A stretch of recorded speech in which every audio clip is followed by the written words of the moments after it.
But here's something I don't understand. The technology and digital revolution has totally transformed most industries. I happen to come up in the magazine and journalism industry. Talk about disruption. And yet the one place that hasn't truly been disrupted is the education industry.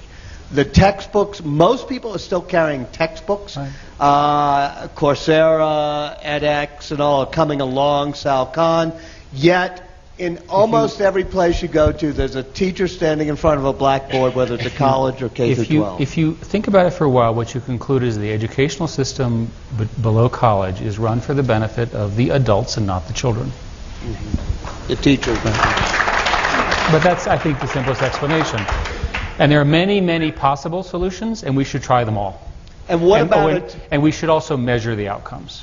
Well, that's a good thing about technology. We do actually teach statistics in high school. We should apply them. Right?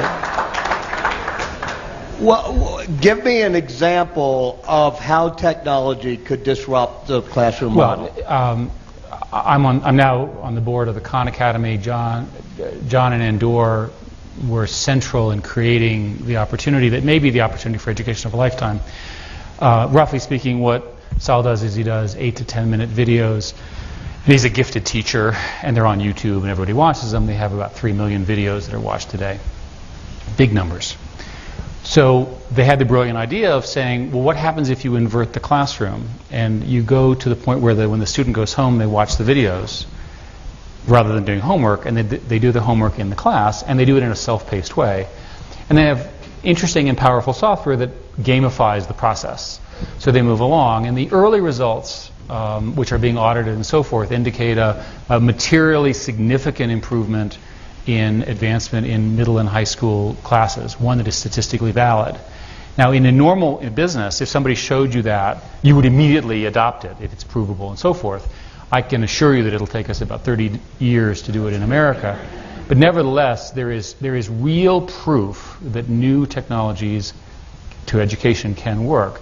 And the way to understand it is that if you're building knowledge and you get stuck in a classroom, you lose the whole year because everyone moves forward and you don't. Whereas if you can come up with technology that can help you learn aggressively in an interesting way and in a way that's largely self-taught and is fun and interesting, you're going to excel. And they have plenty of examples of people who would have been marginalized who ended up at the top of the class.